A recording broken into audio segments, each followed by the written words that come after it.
Halo brother, bagaimana kabar hari ini? Tetap semangat menjalani kerasnya hidup. Untuk mengurangi kadar stres hari ini, simak rangkuman cerita film berikut. Film Convict yang dirilis tahun 2014 ini menceritakan Ray Francis adalah seorang anggota militer. Ia menemui kekasihnya bernama Kelly di sebuah taman. Disitulah juga Ray melamar kekasihnya. Tak lama berselang ada laki-laki yang mencoba menggoda Kelly, bahkan dia berani berbuat tidak senonoh. Emosi Ray pun tidak terkendali, ia dengan emosi menghantam orang yang berusaha menggoda kekasihnya. Masalah pun terjadi, Ray dituntut karena dengan sengaja mencelakai seorang hingga mati terbunuh. Ray pun dihukum atas kejadian tersebut. Dan tentu saja itu benar adanya. Ray mendapat perlakuan kurang menyenangkan di penjara dengan menjalani hukuman selama 18 bulan lamanya. Bahkan sang sipir penjara berusaha menghancurkan Ray dan mengejar tunangannya yang bernama Kelly.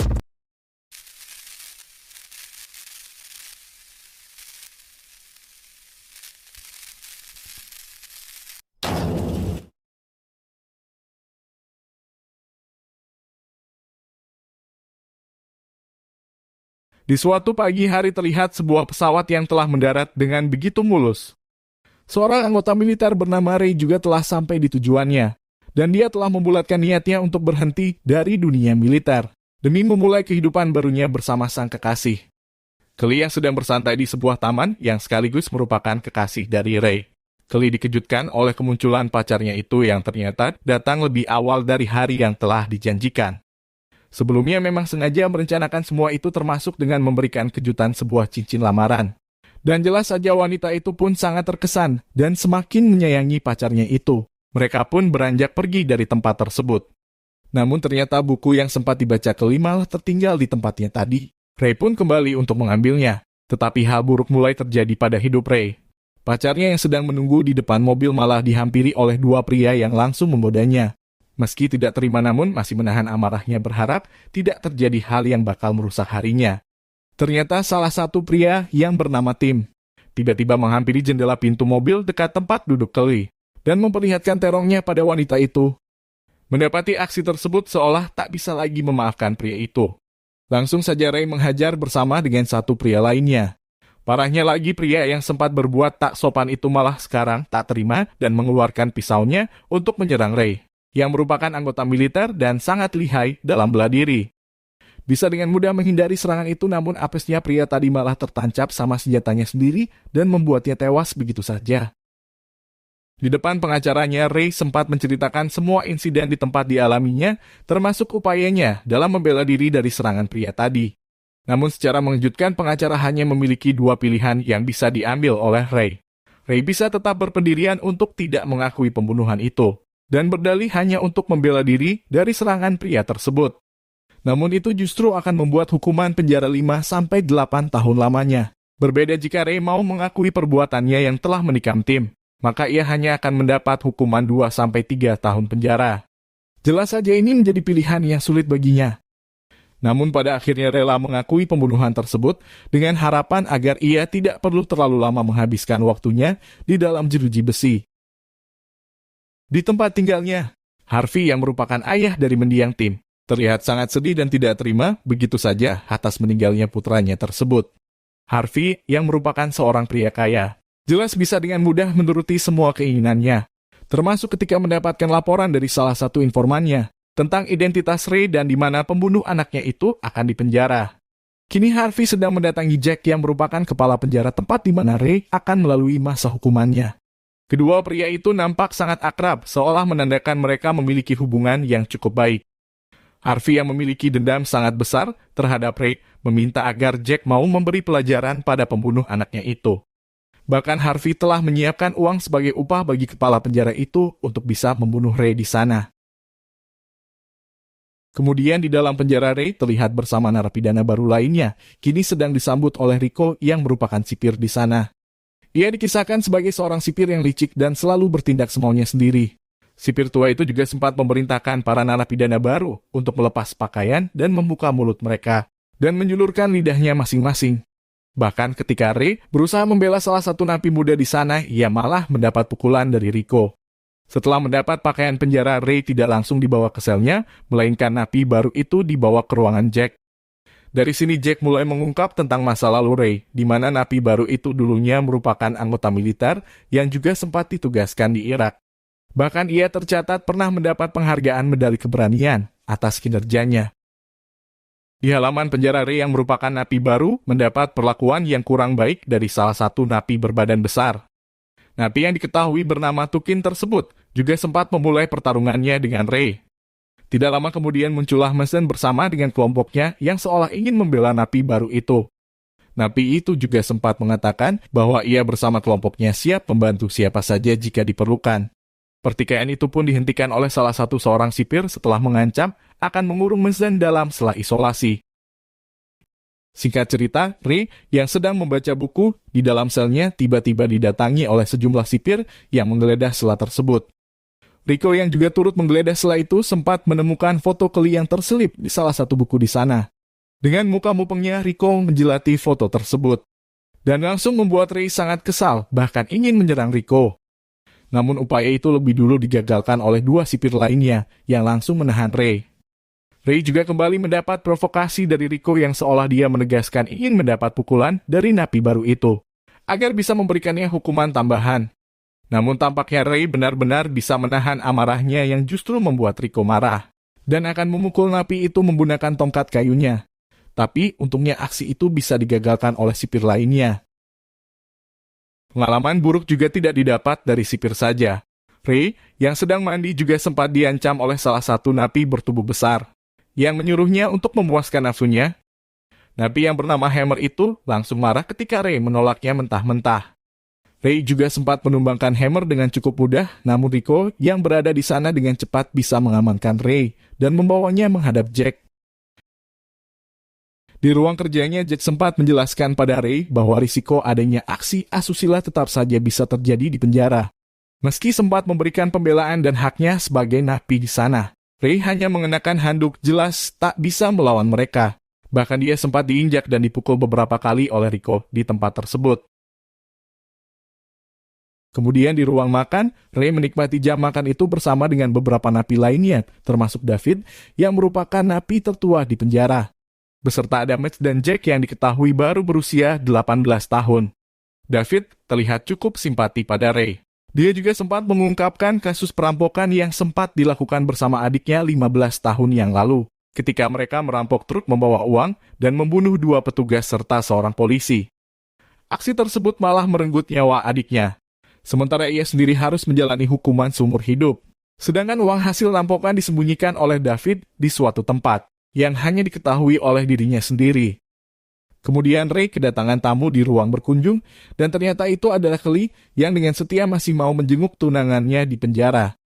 Meski sayangnya pertemuan itu tidak berlangsung lama, karena Rico hanya memberikan waktu jenguk yang sangat singkat pada Kelly. Tidak hanya itu saja, sipir tua itu bahkan sempat berbisik kepada Ray dengan mengatakan bahwa ia ingin sekali bercinta dengan Kelly, yang membuat napi baru itu sangat geram dan sempat meluapkan amarahnya di perpustakaan. David yang melihat hal itu mencoba untuk meredam amarah Ray, karena David merasa bahwa selama ini para sipir tidak bertindak kasar kepadanya, karena dia sendiri juga tidak mempunyai masalah dengan siapapun. Dalam waktu luangnya ia juga sempat bermain kartu dengan Mason dan kelompoknya. Dari sinilah akhirnya napi baru itu mulai bisa akrab dan mendapat simpati dari kelompok Mason. Terlebih ketika ia sempat mengalahkan Mason dalam permainan kartu. Di suatu ketika, Ray sedang membersihkan toilet, tiba-tiba ia didatangi oleh Wesset, yang ternyata masih menaruh dendam pada napi baru itu, dan langsung mengajaknya untuk berduel. Namun tampaknya napi bertubuh besar itu bukanlah lawan yang sepadan bagi mantan militer itu, dengan mudahnya Ray melumpuhkan Wesset saat itu juga. Tak berlangsung lama datang beberapa sipir termasuk Jack yang semakin geram perkelahian yang selalu dilakukan oleh Ray. Dengan tidak ada akhlak, kepala penjara itu melakukan mantap-mantap pada Ray menggunakan tongkat pemukul milik salah satu sipirnya. Ketika sipir yang dari awal sudah mendapat bagian uang dari Jack untuk menghabisi Ray, kini nampak mulai membicarakan tentang napi baru itu. Salah satu sipir yang bernama Victor bahkan sampai memutuskan untuk tidak mau lagi melakukan aksi keji kepada Ray, karena merasa mereka selama ini sudah terlalu berlebihan. Rico yang berpangkat lebih tinggi jelas menentang aksi itu. Nampaknya Victor tidak takut sama sekali. Dia bahkan sampai mau melaporkan kasus suap yang selama ini terjadi. Perdebatan itu kemudian terhenti ketika sipir lainnya yang bernama William datang ke ruangan itu. Dia yang selama ini selalu bekerja dengan jujur dan tidak pernah terlibat dalam kasus suap. Jelas merasa janggal dengan sejumlah kekacauan yang terjadi di penjara. Terutama soal perkelahian Ray dengan ngusek di toilet baru-baru ini. Menurutnya Ray yang semestinya bertugas di perpustakaan tidak boleh diberi tugas lainnya termasuk membersihkan toilet. Namun Rico berdalih pemindahan tugas itu dilakukan karena keinginan David sendiri yang tidak mau posisinya digantikan oleh Ray. Mendengar hal itu, William langsung mendatangi David dan meminta keterangan atas pemindahan tugas Ray. Sipir itu juga menegaskan pemindahan tugas napi harus dilakukan atas izinnya dan tidak boleh dilakukan siapapun. Dari sinilah Ray mulai merasa jika sipir tersebut berbeda dengan sipir lainnya. Sementara itu di ruang kerja Judge, Rico dan Fox mengadukan keputusan yang sempat diambil Victor. Bahkan mereka menyatakan sipir muda itu telah mengancam akan melaporkan kasus suap yang mereka lakukan. Judge lalu memerintahkan Rico dan Fox untuk segera mengatasi masalah tersebut, dengan menghabisi Victor sebelum sipir muda itu benar-benar melapor kasus suap mereka. Di dalam selnya, Ray mulai mengungkapkan tentang masa lalunya pada David, terutama mengenai alasannya keluar dari dunia militer. Ia menuturkan saat dulu di Irak, ia pernah menembak seseorang yang mencurigakan, namun ternyata sasarannya itu adalah anak laki-laki yang diketahui sedang kelaparan, dan ingin mencari makan. Konyolnya aksi itu diapresiasi oleh negara dengan memberikan Ray penghargaan medali keberanian. Sementara ia sendiri justru sangat menyesal sudah tidak sengaja membunuh seorang anak yang sedang kelaparan. Rasa penyesalan itulah yang kemudian menjadi alasan baginya untuk keluar dari kemiliteran. Di waktu yang sama, Rico dan Fox menggeledah salah satu napi di sana dan mendapati adanya senjata tajam yang disimpan di dalam bantal. Sialnya napi itu malah dia fitnah seolah telah menjadi pembunuh Victor. Ketika ia yang sedang membersihkan toilet dan mendapati jasad sipir muda itu yang sudah terbaring penuh darah. Aksi Rico dan Fox juga kembali dilakukan, namun kali ini korbannya adalah Kelly. Wanita yang ingin menjenguk kekasihnya itu malah diminta untuk melepaskan pakaiannya, dengan berdalih jika kedua sipir itu harus mengecek setiap pengunjungnya dengan detail. Kemudian Rico malah memprovokasi Ray dengan menunjukkan video wanita itu yang sontak membuat begitu tak terima dengan perlakuan dari dua sipir tadi. Di bengkel, penolakan Ray untuk bergabung dengan kelompok Mason telah membuatnya dalam masalah baru, karena ia kini diancam oleh Mason yang mengatakan akan menghabisi David dan Kelly, yang merupakan orang-orang terdekat Ray. Kemudian amarah pun memuncak Ray dengan beringas menghabisi Rico dan Fox yang juga ada di tempat tersebut. Namun aksi itu tak berlangsung lama karena Williams tiba-tiba datang dan langsung memukul Ray hingga pingsan. Sipir jujur itu juga sempat mencurigai keanehan yang terjadi di sana. Bahkan ia sampai mendatangi Jack hanya untuk mencari tahu fakta yang terjadi selama ini. Terlebih Ray yang juga tidak seharusnya berada di bengkel, mengingat ia hanya ditugaskan untuk berada di perpustakaan. Ditambah lagi, Ray juga menunggu beberapa bulan untuk bisa bebas. Jadi tidak mungkin melakukan penyerangan terhadap sipir jika tidak ada sesuatu yang memancingnya. Sayangnya Williams yang hanya bawahan dari Judge jelas tak bisa membantah apapun keputusan dari kepala penjara itu. Alhasil Ray dihukum untuk menetap di sela isolasi, karena telah menyerang dua sipir di penjara tersebut. Setelah melalui masa hukumannya, Ray pun kini dikeluarkan dari sela isolasi.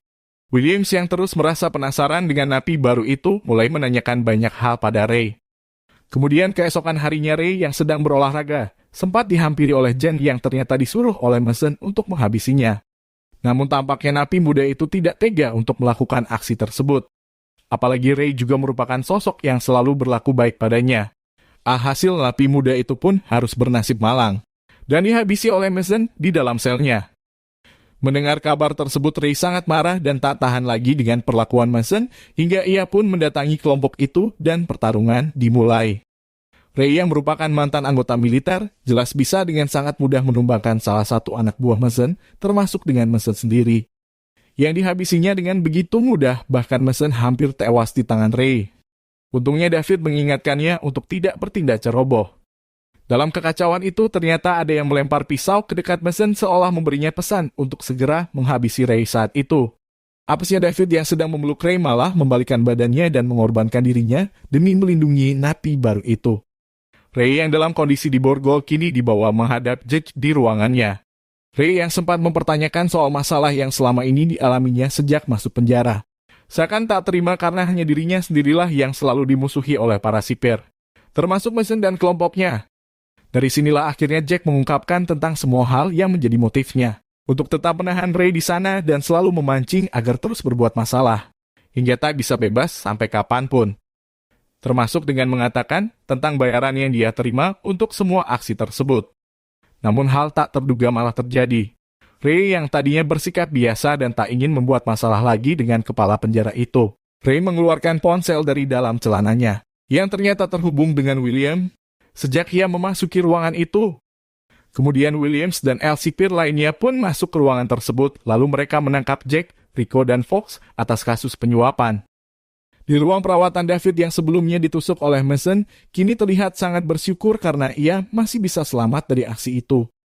David nampaknya sudah menganggap Ray menganggap seperti kawan barunya yang selalu bisa diberi kepercayaan penuh. Alhasil ia pun mengungkapkan tentang uang 1,4 juta dolar hasil perampokan yang pernah ia simpan, dan memberitahu lokasinya pada Ray. Meski sempat menolak, tapi David tetap memaksa agar mau menerima uang itu dengan beralasan bahwa ia sudah tidak mungkin lagi untuk bisa menikmatinya. Pak tua itu juga sempat berpesan pada Ray agar bisa menemukan putri kandungnya yang bernama Samantha dan memberinya sebagian dari uang tersebut. Dan hari kebebasan pun tiba. David yang diantar keluar penjara oleh William nampaklah disambut oleh Kelly yang sudah menunggunya di luar area penjara.